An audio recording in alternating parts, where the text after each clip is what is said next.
자, 오늘은 매주마다 이 5월을 맞이해서 첫 주는 우리 어린이 주일로 꽃주일로, 두 번째 주일은 우리 어버이 주일로, 오늘 세 번째 주일은 이제 우리 교회 창립 기념 주일로 하나님 앞에 감사 예배를 드립니다.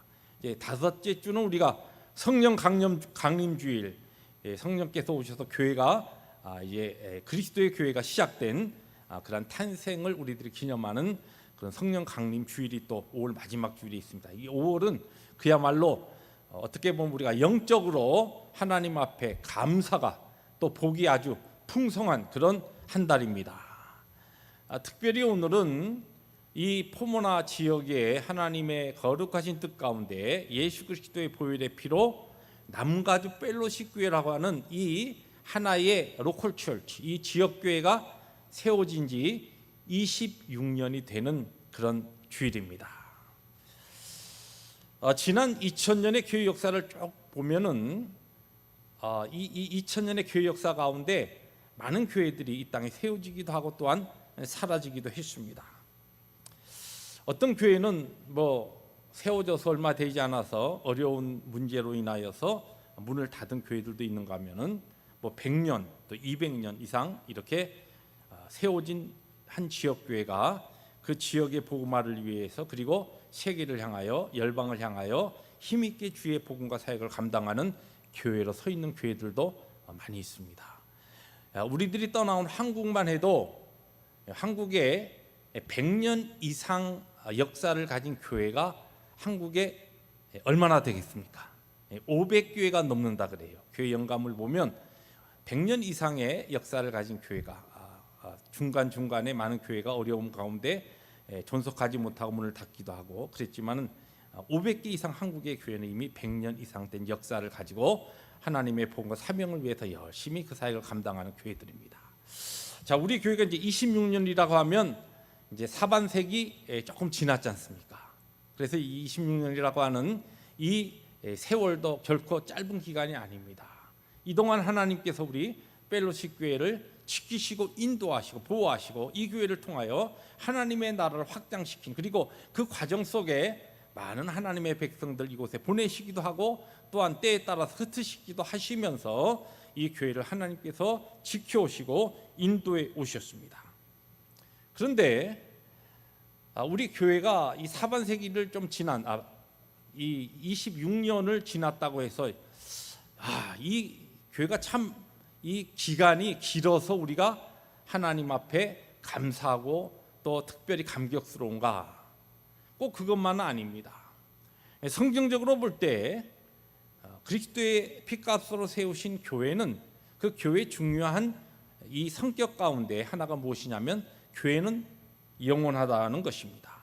이것을 교회의 영원성이라 그렇게 표현하는데, 교회는 그리스도의 이 피값으로 세우신 교회가 우리의 눈에는 어떤 교회는 이 땅에 존속하다가 얼마 되지 않아서 그냥 교회 그 이름을 내려버리고 교회 문을 닫아버리는 교회도 있습니다. 어떤 교회는 아까도 말씀드렸듯이 100년 또는 이 서구 교회들은 그 교회가 200년 이상 이와 같이 존속하는 교회들도 이 땅에 있습니다.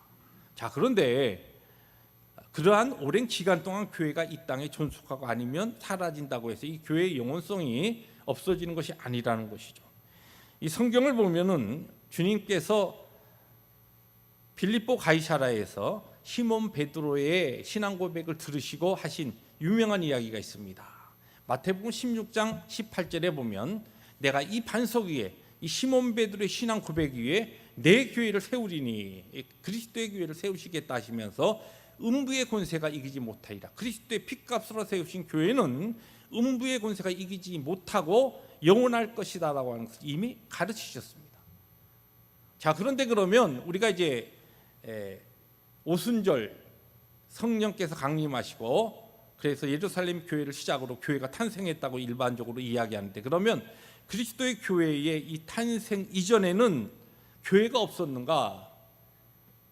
그리스도의 특별히 이 교회라고 하는 그 작은 의미에서의 교회는 오순절에 시작된 것으로 보지만, 그러나 성경이 이야기하는 원천적인 교회는 그 이전에도 구약에도 존재하고 있었고, 어떤 방식으로 하나님의 택한 백성의 모습으로 교회가 존재했습니다. 그래서 구약 시대의 교회는 신약 시대의 교회를 우리가 좁은 의미에서 교회라고 하지만 광범위한 의미에서의 교회는 이미 구약 시대 하나님의 백성들, 그리고 예를 들어서 이스라엘 백성들이 광야에서 있었을 때의 그 교회를 광야교회라 그렇게도 표현합니다.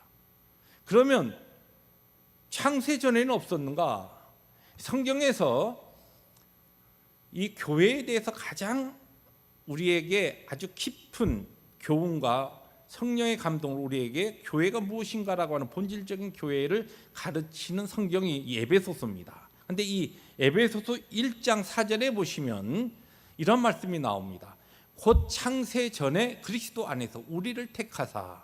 여기에 이 사도 바울이 에베소 교회, 우리라고 하는 것은 좁은 의미에서의 그 편지를 받았던 에베소 교회를 이야기합니다. 창세 전에 그리스도 안에서 에베소 교회를 택하사. 조금 더 큰 의미에서는 우주적인 교회를 이야기합니다. 우리를, 우주적인 교회, 하나님의 백성, 믿는 자들, 성령의 강림으로 시작된 그 교회가 언제 시작되었느냐? 이미 창세 전에 그리스도 안에서 하나님의 계획과 섭리 가운데 이미 있었다는 것이. 그러므로 자, 창세 전에도 이미 교회는 있었습니다. 그리고 그러면 앞으로 우리 요한계시록에 보면, 요한계시록 21장에 보면 새하늘과 새 땅이 이 땅에 도래할 때 영원히 존재할 교회의 모습 이렇게 표현합니다. 21장 3절입니다. 하나님이 그들과 함께 계시니, 이 그들은 교회를 이야기합니다. 그들은 하나님의 백성이 되고 하나님은 친히 그들과 함께 계셔서 어떠한 때, 이 21장은 새하늘과 새 땅이 이제 다 하나님의 놀라운 애 가운데 어린 양과 함께 이 땅에 도래하는 모습을 보여주면서 그때에 하나님이 교회와 함께 하시는데, 이 교회는 하나님의 백성이 되고 하나님은 친히 그들과 함께 계셔서 영원히 이제 거하게 된다라고 하는 것을 약속하고 있습니다. 자, 그러면 교회는 영원하다는 것이, 영원하다는 것은 하나님의 그 성품처럼 시작과 끝이 없이 영원하다는 것입니다. 자, 그런데 이 땅의 교회들은 그렇지 않습니다. 그렇죠? 어떤 교회는 역사가 이 땅에서 100년, 50년, 어떤 교회는 10년이 안 되어서 이민 교회들 가운데 교회를 세웠다가 열심히 개척해서 막 땀 흘려 세웠다가 이거 아니다.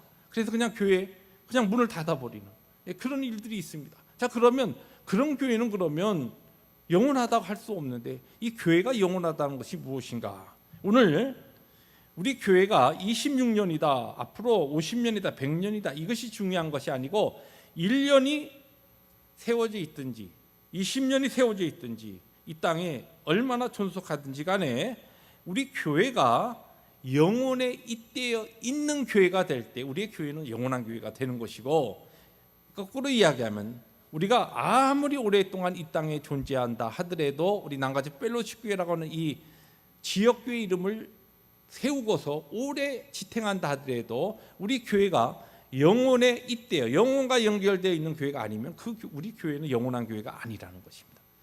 참된 교회, 오늘 영원한 교회가 무엇인가, 영원에 잇대어 있는 교회란 무엇인가, 조금 더 이것을 이해하기 쉽게 말씀을 드리면 이 땅에 수많은 사람들이 있습니다. 그런데 그 가운데 예수 그리스도를 믿음으로 인하여 하나님의 영원성에 접붙임받은 자들이 있습니다. 그런 자들 믿음의 사람이라, 하나님의 백성이라, 달리 표현하면 참된 교회라. 그래서 우리가 이 땅에 몇 년을 살든지 그러한 사람은 영원한 생명, 영생을 하나님으로부터 부여받은 사람들입니다. 그래서 우리의 삶은, 이 땅의 삶은 유한하지만 우리의 영생, 우리가 얻은 영원한 생명은 영원합니다. 왜요? 우리가 하나님의 영원성에, 하나님의 영원하심에 믿음을 통하여 우리가 이때에 있기 때문에 그렇습니다. 오늘은 이와 같은 배경을 가지고서 영원에 잇대어 있는 교회, 우리 성경에서 참된 교회의 모습을 많은 성경이 증거하고 있지만 그중에 특별히 교회의 행전, 사도들의 행전 또는 성령의 행전, 또 달리 표현하면 교회의 초대 교회의 역사라고 볼 수 있는 이 사도행전에 나오는 이 안디옥 교회의 모습과 맨 마지막 사도행전이 마무리 짓는, 끝마치지 않는 교회에 사도 바울이 이제 로마에서 셋집의 감금에 있으면서 그 옥에서 하나님의 복음의 역사가 어떻게 교회의 모습으로 마지막 마무리되었는가라고 하는 것을 우리들이 성경을 통해서 살펴보면서 영혼에 잇대 있는 교회, 성경이 말씀하고 있는 이 교회는 어떤 교회인가? 우리 남가죽 펠로시 교회가 이러한 교회의 모습으로 하나님 앞에 세워지고 또한 그러한 모습으로 힘차게 주의 영광을 선포하는 교회가 되기를 우리들이 소망하며 믿는 마음으로 이 말씀을 함께 나누려고 하는 것입니다. 오늘 성경을 보면 먼저 영혼에 잇대어 있는 교회의 분명한 특징의 모습은 그리스도 안에서 하나 되는 교회라는 것입니다. 오늘 말씀 가운데 1절 말씀을 다시 한번 우리 함께 읽습니다. 화면을 통해서 아니면 여러분 가정에서 우리 스크린을 통하여 또는 성경을 통하여 함께 읽습니다.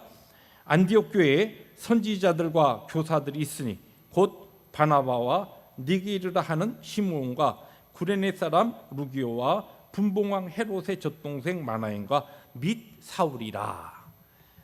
우리가 잘 알듯이 사도행전은 우리 작은 목자의 삶에서는 세 부분으로 나눕니다만 일반적으로 크게 두 부분으로 나눕니다. 예루살렘 교회를 중심으로 한 1장부터 12장까지 그리고 13장부터 나중에 안디옥 교회를 시작으로 한 이방인 교회의 모습으로서의 28장까지 이렇게 두 부분으로 나눠지는데 복음이 예루살렘에 갇히지 아니하고 예루살렘과 사마리아와 유대 땅에 갇히지 아니하고 전 이제 세계로 이방으로 향하여 하나님의 거대하신 이 교회 역사가 시작되는 그 분기점에 서 있는 교회가 안디옥 교회입니다. 그리고 성경에 기록되어 있는 많은 교회 중에 모범적인 교회로 우리들이 묵상하는 교회 중에 하나가 우리 안디옥 교회죠. 오늘 우리가 읽은 이 13장 1절에 나오는 안디옥 교회의 내용 가운데 바로 이 안디옥 교회의 5사람의 리더들에 대한 기록이 1절에 등장합니다. 아니 안디옥 교회에 대해서 뭐 여러 가지 소개할 것이 많은데 왜 구태여 안디옥 교회 선지자들과 교사들이 있으니 그렇게 해놓고서 왜 이 5사람의 리더들 특별히 이렇게 기록하고 있을까? 이 중에는 우리에게 좀 낯익은 좀 우리에게 익숙한 바나바와 사울이 가장 먼저 그리고 맨 마지막에 등장합니다. 그런데 그 가운데 있는 세 사람은 뭐 별로 우리가 알지 못하는 사람들. 왜 이것을 구태여 성경에 기록했느냐는 거죠. 성령의 감동으로 성경은 우리에게 주어진 이 말씀 가운데 우리가 성령의 조명을 받아서 기도하고 묵상하게 되면 하나도 빠뜨릴 수 없는 너무너무 소중한 하나님의 지혜와 가르침이 있는 메시지인데 왜 이 부분이 기록되어 있느냐. 이 성경을 잘 보시면 이 5사람의 출신과 배경 또 이 사람들의 학력 모든 것이 다 다릅니다. 이 바나바는 우리가 잘 아는 바나바는 키프로스 태생으로서 사울을 어떻게 보면은 거의 이 예루살렘 교회와 그리고 이제 이방인을 향하여 사도로 세워가는데 중요한 그 역할을 한 그와 같은 인물이죠. 그가 교회에 워낙 성품이 온유했기 때문에 사울과 정반대의 성품을 가진 사람이었는데 처음 초대교회를 세우는데 중요한 인물 그리고 조용히 사도 바울이 이제 주의 사역을 위해서 쫙 전면에 섰을 때 역사의 뒤안길로 사라지는 그런 인물입니다.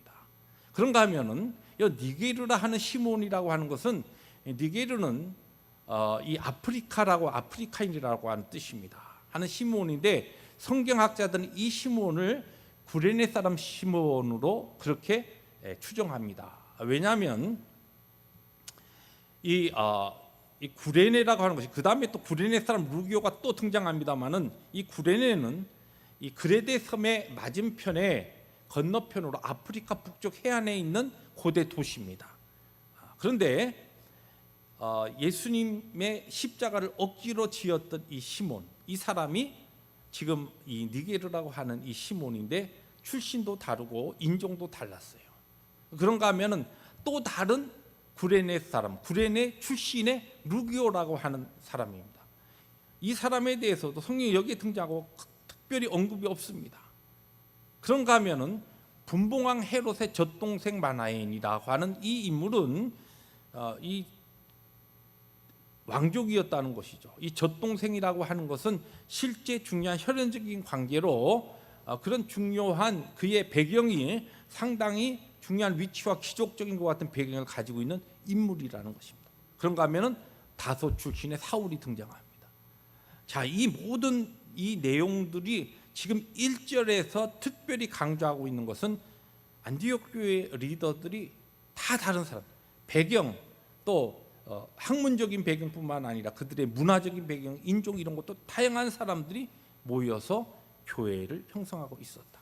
그런데 이들이 한 마음과 한 뜻으로 주의 뜻을 찾으며 기도하며 하나님의 말씀에 귀를 기울이 그렇게 주님의 뜻에 따라서 교회를 세워갔다는 것입니다. 사랑하는 성도 여러분, 이 다름은 우리가 서로 다른 부분이 있을 때 교회의 이 다름이 우리의 벽을 만드는 경우가 많이 있습니다.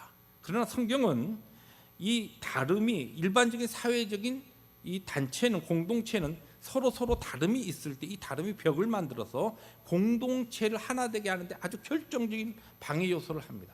그러나 하나님께서 원래 예수 그리스도를 통하여 교회를 디자인하시고 계획하시고 또 영원전부터 영원에 잇대 있는 교회의 모습은 무엇이냐면 이 다른 사람들이 그리스도 안에서 민글되어서 하나 되는 모습을 보여주는 그와 같은 능력 있는 교회가 바로 참된 교회, 영원에 잇대어 영원히 존재하는 교회가 된다는 것을 성경은 우리에게 선포하고 있는 것입니다.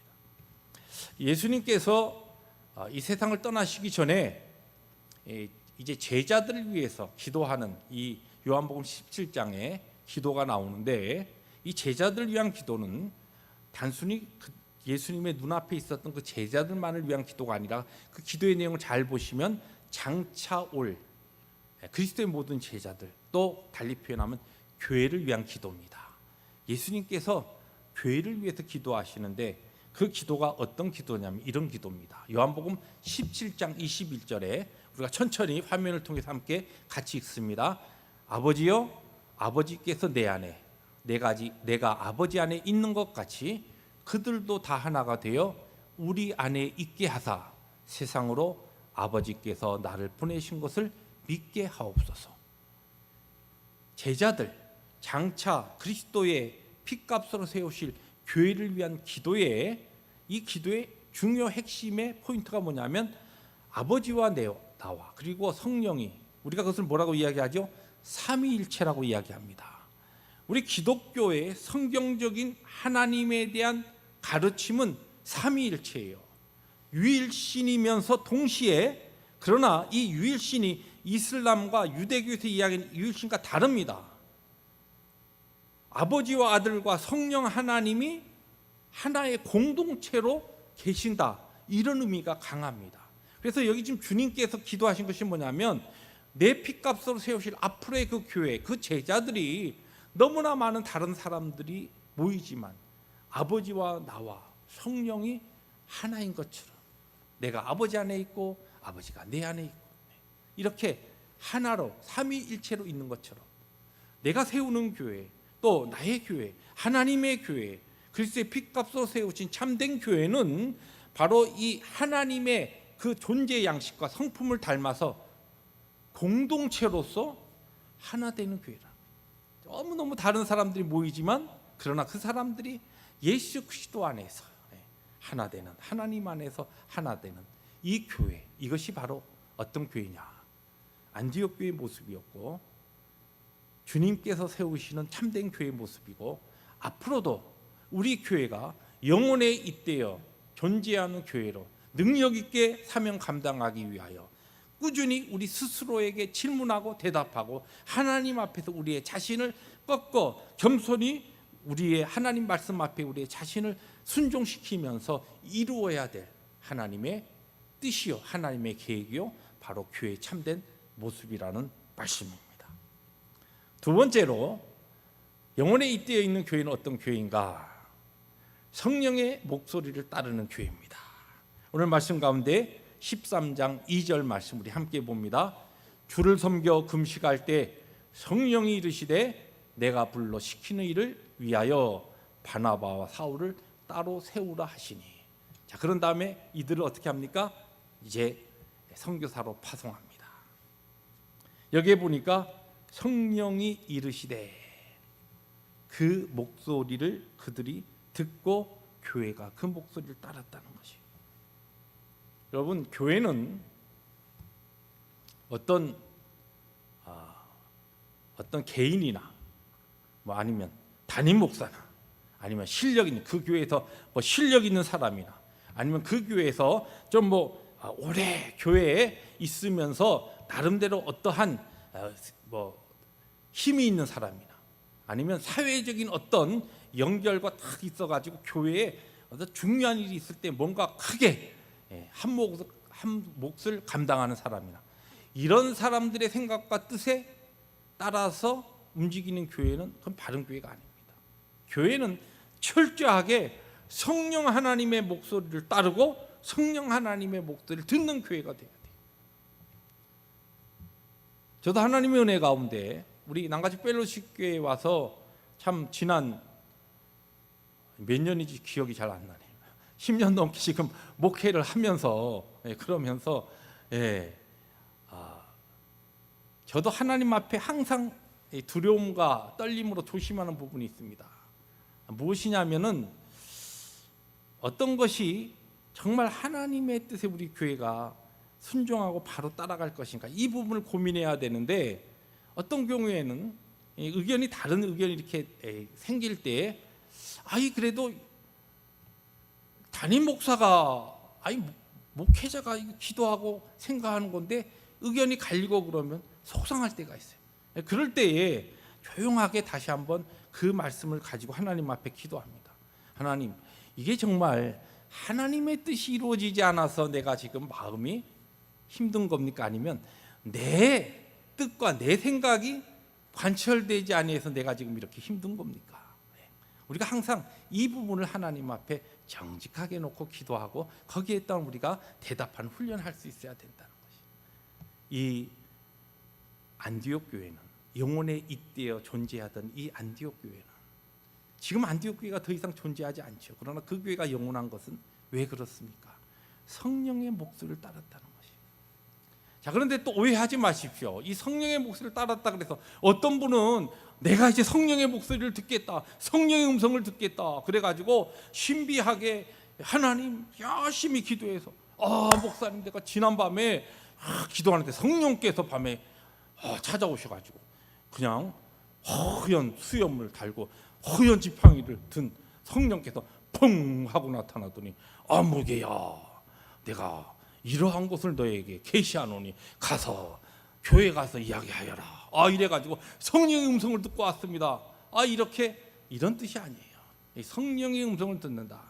여러분, 성령의 목소리를 따르고 성령의 음성을 듣는다. 여기 오늘 안디옥 교회가 주를 섬겨 금식할 때 그들의 모든 인생적인 세상적인 어떠한 우리 하나님의 뜻을 따르고 하나님의 뜻을 깨닫는데 방해되는 모든 것을 철저하게 내려놨다는 것이죠. 그것이 금식의 뜻입니다. 그런 것을 내려놓고 하나님께 그들의 심령의 창문을 확 열었을 때 성령께서 그들에게 가르치신 것이에요. 근데 이것이 그러면 이 교회 시대에는 어떻게 우리에게 나타납니까? 주님께서 친히 또 하신 말씀이 있습니다. 우리 요한복음 14장 26절에 성령의 음성을 듣는 것이 무엇인가? 우리 한번 화면을 통해서 같이 함께 읽습니다. 시작. 보혜사 곧 아버지께서 내 이름으로 보내실 성령, 그가 너희에게 모든 것을 가르치시고 내가 너희에게 말한 모든 것을 생각나게 하시리라. 성령께서 하신 일이 뭐냐면은 주님이 가르치신 말씀. 뭐예요? 하나님의 말씀. 이 성경을 우리에게 가르치고 이것을 깨닫게 하신 게 무엇입니까? 성령이 하신 일이에요. 그래서 우리가 성경을 읽을 때 항상 기도하는 게 뭡니까? 개인의 말씀을 묵상할 때나 교회적으로 우리들이 전체적으로 말씀을 우리들이 함께 나눌 때 항상 성령 하나님 친히 우리 가운데 조명하시고 깨닫게 하시고 말씀을 전하는 자를 주장하시고 말씀을 듣는 우리의 심령 가운데 역사하셔서 하나님의 뜻을 바로 깨닫고 알고 순종하게 하여 주옵소서. 이것이 우리의 기도가 되어야 되는 거예요. 어떻게 성령의 목소리를 듣습니까? 그냥 이상한 데서 여러분 환상 보거나 여러분이 이 귓전에 음성으로 듣는 거 그거 여러분 절대로 사모하지 마십시오. 계시가 완성된 교회 시대에 성경 우리에게 분명히 선포하고 있습니다. 하나님이 우리에게 주신 이 말씀을 통해 성령께서 어떻게 우리를 조명하심으로 우리의 마음을 친히 성령께서 지혜를 주시고 깨닫게 하심으로. 그래서 우리가 말씀을 읽을 때 개인적으로 우리 지금 교회 교육부에서 열심히 성도들에게 또 성경 읽기를 계속 지금 독려하고 있는데, 이런 성경 읽기에 참여하시는 분이나 또 개인적으로 여러분들의 성경을 1년에 1독, 2독을 정해놓고서 하나님 앞에 열심히 성경을 읽으시는 분, 또 말씀을 통하여 생명의 양식을 통하여 개인적인 말씀의 묵상 시간을 가지시는 분들은 항상 그 말씀을 통하여 성령께서 오늘 나에게 말씀하여 주시옵소서, 깨닫게 하여 주시옵소서, 성령의 음성을 듣게 하여 주시옵소서, 그런 마음을 가지고 하나님의 말씀을 대하고 읽을 때에 우리의 하나님 앞에서의 어떠한 연약한 부분은 보게 하시고, 또 열심을 가지고 하나님 앞에 힘을 내려고 하는데 우리가 힘을 내지 못하는 그와 같은 일들을 하나님께서 보게 하시면서 복도 주시고 힘을 주시고, 아무개야 힘내, 내가 너와 함께한다,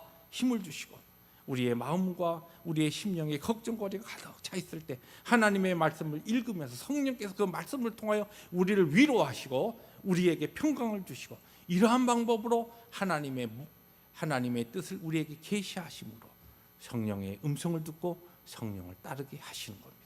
그러므로 교회적으로 우리가 예배를 통하여 함께 하나님의 말씀을 함께 듣고 나누는 것도 중요하지만, 여러분들이 개인적으로 성경을 읽으시면서 말씀을 가까이 하며 성령의 음성을 듣기를 사모하시고, 그리고 그 말씀에 순종해 나갈 때 우리 남가주 펠로십 교회는 성령의 목소리를 따르는 교회로 영원에 잇대어 존재하며 주의 사명 복음 감당하는 교회로 힘있게 서는 역사가 나타날 줄로 믿습니다. 마지막으로 영혼에 잇대어 있는 교회는 어떤 교회인가? 이제 이 사도행전이 사실은 일반적으로 다른 서신서는 다 끝에 인사말이 있고 이 맞춤표가 있습니다. 마무리가 있는데 이 사도행전은 마무리가 없어요. 오늘 우리가 읽은 이 28장 30절 31절이 이 마지막 절인데 이 끝맺힘이 없어요. 왜 그런가? 왜냐하면 이 마지막 메시지를 통해서 영혼에 잇대어 있는 교회는 어떤 교회인가를 성경은 우리에게 이렇게 증거하고 있습니다. 환난이 복음의 진보를 가져오는 교회가 참 교회예요. 이것이 지금 사도 바울이 셋집에 있으면서 복음을 증거한 이 사건으로 우리에게 증거하고 있습니다. 자, 말씀 가운데 30절 31절 다시 한번 우리 읽습니다. 시작. 바울이 온 이태를 자기 셋집에 머물면서 자기에게 오는 사람을 다 영접하고 하나님의 나라를 전파하며 주 예수 그리스도에 관한 모든 것을 담대하게 거침없이 가르치더라.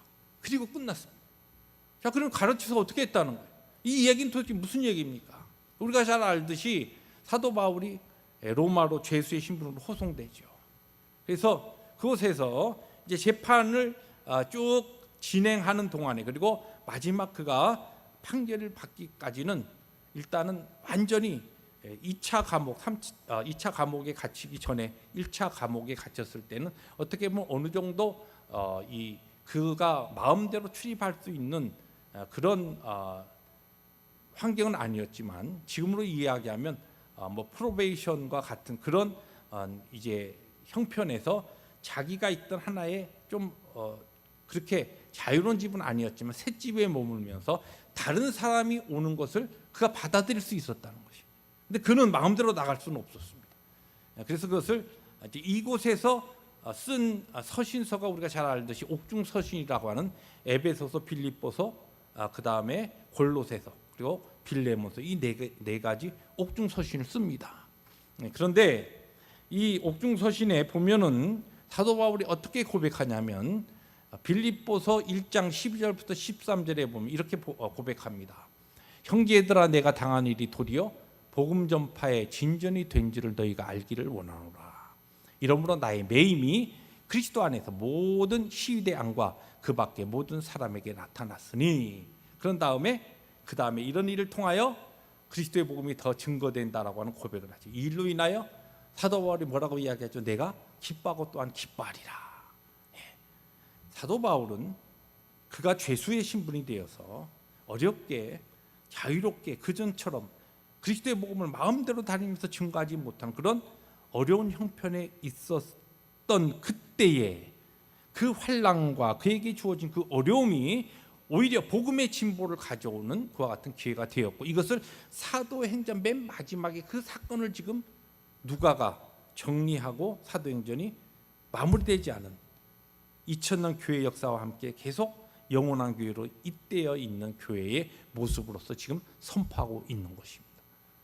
여러분, 우리가 지금 참 어르신들 중에서 한국에서 한국의 해방도 맞이하시고 6.25 사변도 또 경험하시고 여러 가지 개인적으로 민족적으로 어려운 일도 경험하시고 미국 땅까지 오셔서 이민의 삶을 사시고 이런 과정을 겪었지만, 공통적으로 이번에 이 코로나 바이러스로 우리의 완전히 발이 꼭 꽁꽁 묶이는 이런 상황을 경험하면서 많은 분들이 목사님, 내 평생에 이런 일은 처음입니다, 이런 표현들을 많이 하십니다. 어떻게 보면 우리 신앙의 삶에 있어서도 이전에 경험하지 못했던 어떻게 보면 엄청난 도전이고 어려움입니다. 그러나 영혼에 잇대 있는 교회는 어떤 교회인가? 이 모든 배후에 누가 역사하십니까? 하나님이 역사하셔요. 사도 바울을 로마에 보내셔서 죄수의 신분으로 셋집에 머물면서 옥중서신을 쓰게 하시고 그곳에서 로마의 강력한 그리스도의 복음을 증거케 하신 하나님의 섭리와 계획이 그 가운데 있었고, 하나님 그것을 역사의 주관자로 허락하셨다는 것이. 오늘 우리에게 주어진 이 환난조차도 우리 남가주 펠로십 교회가 영혼에 잇대어 있는 교회라가 영혼에 잇대어 있는 교회가 된다고 한다면 분명히 믿습니다. 오히려 복음의 진보를 가져오는 하나님의 영광을 위하여 더 사명과 복음을 더 증거할 수 있는 교회로, 오늘 우리가 예배 생방송으로 시작하기 전에 5분 정도 우리 동영상 클립을 봤지 않습니까? 이 코로나 이 바이러스가 시작된 중국의 그 우한 땅에 그곳에 크리스찬들이 그와 같은 무서운 전염병이 그 도시를 휩쓸고 도시가 완전히 봉쇄령으로 꼭꼭 묶였을 때 그들은 여전히 오히려 그 어려운 환난을 복음의 진보를 가져오는 기회로 삼았다는 것입니다. 이것이 생명력 있는 교회로 영혼에 잇대어 있는 교회, 그 교회가 그 공동체가 이 땅에 몇 년이 존재하느냐, 그것이 중요한 것이 아니라 1년을 이 땅에 존재하더라도 영혼에 잇대어 있는 교회가 될 수 있는 그 모습이 바로 어떠한 형편과 환난과 재앙과 도전 속에서도 오히려 복음의 진보를 가져오는 교회가, 하나님의 사명을 감당하는 교회가, 그것이 바로 주님께서 세우신 참된 교회요 진정한 교회의 모습이라는 것입니다. 사랑하는 성도 여러분, 우리 교회를 이곳 포문화에 세우신 지 26년이 되는 주일입니다. 우리 교회가 남가주 펠로십 교회라고 하는 이름으로 앞으로 몇 년 동안 이 땅에 존속할지 아무도 모릅니다. 하나님만이 아십니다. 그러나 우리 교회는 영혼에 잇대어 있는 교회입니다. 왜냐하면 예수 그리스도의 피값으로 이름으로 세워졌을 뿐만 아니라 하나님의 영원성을 닮아서 세워져가는 교회이기 때문에 그렇습니다. 무엇보다도 많은 다른 사람들이 모여 있지만 삼위일체 하나님께서 하나로 계신 것처럼 우리도 예수 안에서 하나가 되는 교회가 되어야 할 줄로 믿습니다. 어떤 개인이나 목사나 실력 있는 사람의 목소리가 아닌 성령님의 목소리에 온 교회가 귀를 기울이고 순종하는 교회가 되어야 합니다. 그리고 지금처럼 이전에 경험하지 못했던 어려운 재앙의 환난이 있을 때 오히려 이 기회가, 이 시간이 복음의 진보를 가져오는, 하나님 앞에 우리가 더욱더 거룩으로 서서 우리의 자신을 겸손히 낮추고 그동안에 내 중심적으로 살았던 삶을 내가 하나님 앞에 회개하며 돌이켜 하나님 중심, 교회 중심, 하나님의 영광, 복음 중심으로 살아가면서 그와 같은 참된 헌신과 하나님 앞에서의 결단의 순종의 삶이 나타나므로 오히려 이러한 때 우리 난가주 펠로십 교회가 더 많은 하나님의 복음을 위하여서 선교지와 우리의 연약한 이웃들과 교회들을 섬기며 하나님의 복음을 위한 진보를 가져오는 교회로 설 때 우리 26년을 지나가는 우리 난가주 펠로십 교회가 영혼에 잇대어 있는 행복한 교회, 복된 교회, 사명의 교회, 능력의 교회, 그리스도의 장중에 붙들림 바 되는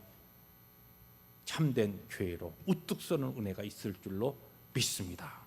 이러한 교회에 오늘도 함께 하나님의 은혜와 섭리 가운데 이 교회를 섬기며 주님의 몸된 교회 한 지체로서 귀한 사명 감당하는 우리 모든 성도들과 모든 예배위원들과 우리 각 가정에서 예배하는 모든 우리 귀한 믿음의 식구들 또 한 주간의 승리의 한 주간이 되시길 주의 이름으로 축복합니다. 기도하십니다.